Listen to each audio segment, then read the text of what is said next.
Shalom. First and foremost, I want to give all of the praises to the Most High and His Son, Yahweh, Ba'ashim Yahushua, Ba'ashim Rakak, Wadash. Moab makes threats against Edom. And salutations to the Akim out there that continue to further this ministry throughout the four corners of the earth. And shalom to those that are learning and listening and growing thereby as well. It's the brother Marka Come. And I just want to address a little of this video. And I'm going to say a couple of words and then I'm going to play this video. You know, China's making threats against the U.S. obviously because they're doing economically better than they are now. They have the ways to destroy the same weapons that only the Europeans possessed at one particular point of time. But now everybody has these weapons and China has them much more greater.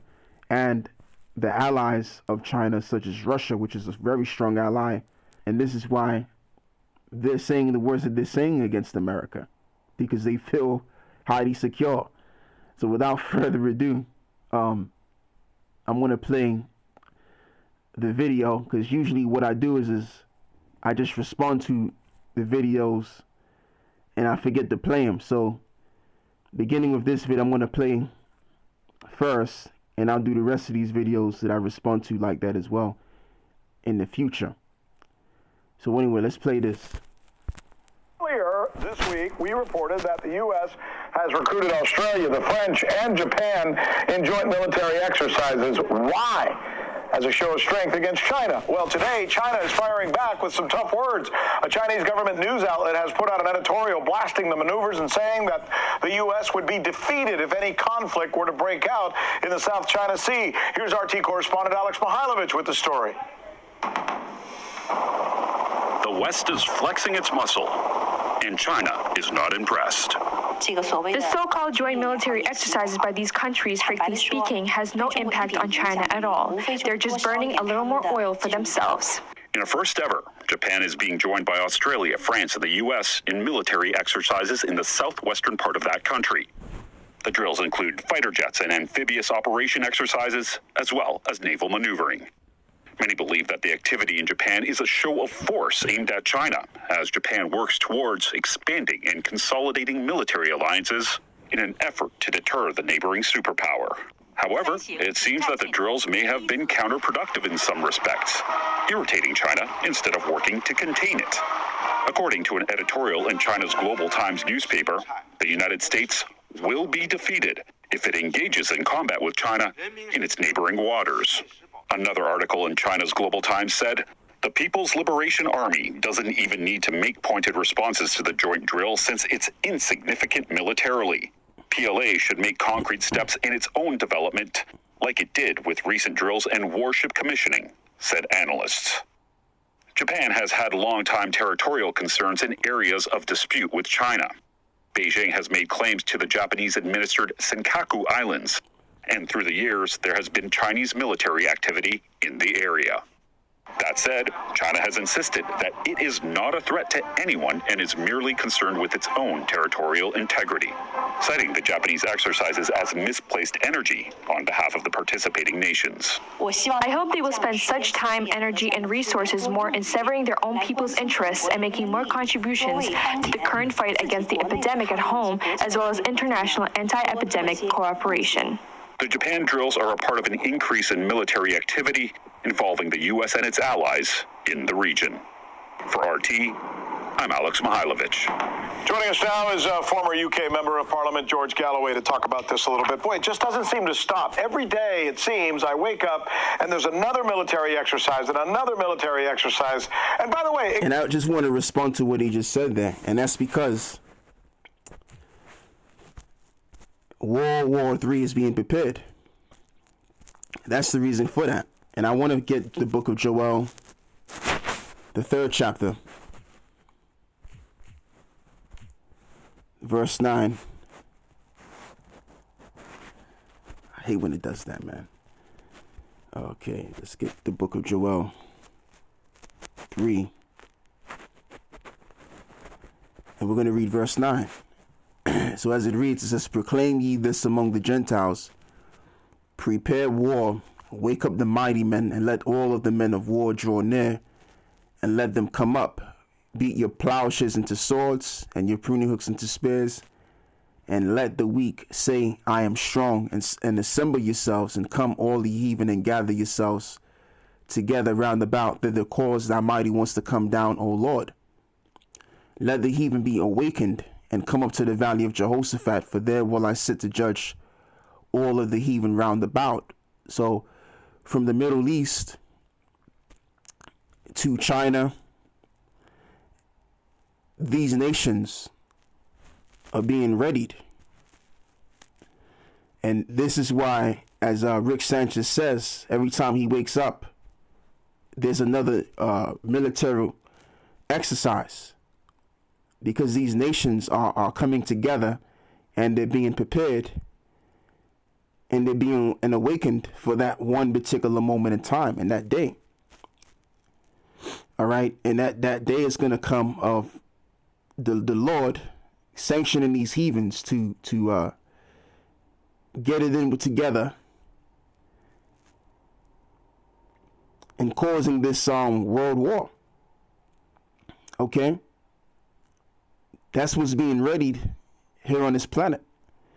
Like, for example, you see what's going on in the state of Israel today between the Israelis and those Palestinians, and rockets being fired near the cities of Israel. It's all culminating into that one thing. And even what was being seen with China and the words that they've expressed towards the U.S., as well as that's all culminating as well into, when you combine what's going on in Israel versus what's going on with China and America, it's all culminating into the world's war, the third world's war. And this is going to be a world war that is going to change the world entirely. Not like 9/11. Now, 9/11 did change the world to a certain level of the degree, the impact of it. But the impact of this World War III, you ain't seen nothing yet. Okay? And when this thing happens, I mean, this literally going to change the world forever, because this is going to be a dramatic war. I mean, the world has experienced the First World War, the Second World War, like the scriptures talk about in the book of Revelations. You had the First Woe and the Second Woe, and now we're drawing near to the third woe, which cometh quickly. So the third woe is going to destroy whole societies and severely destroy America, which is also known as Babylon the Great, which is that little horn which came out of the seventh, which goeth into perdition. Okay? Because each and every nation possessed the wastes to destroy. And these weapons will be used. They're not being used, as they say, for protection purposes or for fair purposes, but to be used. All right? So let me go get a scripture. I want to get another scripture here. I believe it's in Isaiah. You know what I could do? Instead of me doing that, let me do this. Isaiah, the 9th chapter. I'm going to get that, and then I'm going to get something else as well. Isaiah 9, and I believe it's verse 5 or something like that. Yeah, Isaiah 9, verse 5, it says, For every battle of the warrior is with confused noise and garments rolled in blood, but this shall be with burning and fuel of fire. So Isaiah is comparing the wars of the ancient world versus the war that is forth to come in these times. Because Isaiah saw the destruction of the nations, and more in particular America, and as well as Jeremiah that see these things too. All of the prophets saw the same similar thing. So I want to get something else. Yeah, let me get that.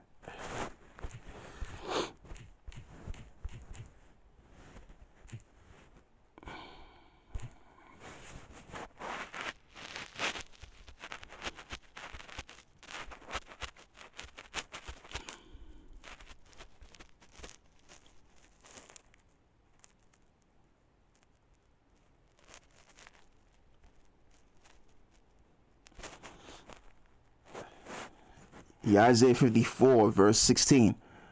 Behold, I've created the smith that bloweth the coals in the fire, and that bringeth forth an instrument for his work. So you had two men that came up with two destructive weapons. You had J. Oppenheimer and Albert Einstein, which J. Oppenheimer came up with the atomic bomb, and Albert Einstein came up with the nuclear bomb. So as it reads, and I've created the waster to destroy. So these are the weapons that will be used. And when these weapons are used, as I've said, it's going to change the worlds that are, and it's going to knock the earth off its axis. Like it says, the earth shall quake to and fro like a drunkard.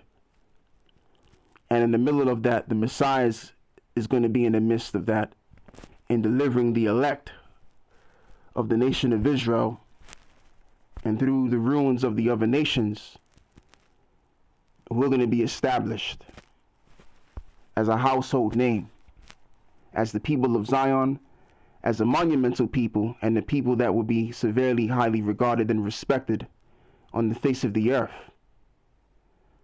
among these other nations, after these nations blow themselves up. So that's all I gotta say with that. I just want to just make this very brief, short, and straight to the point. And that's it.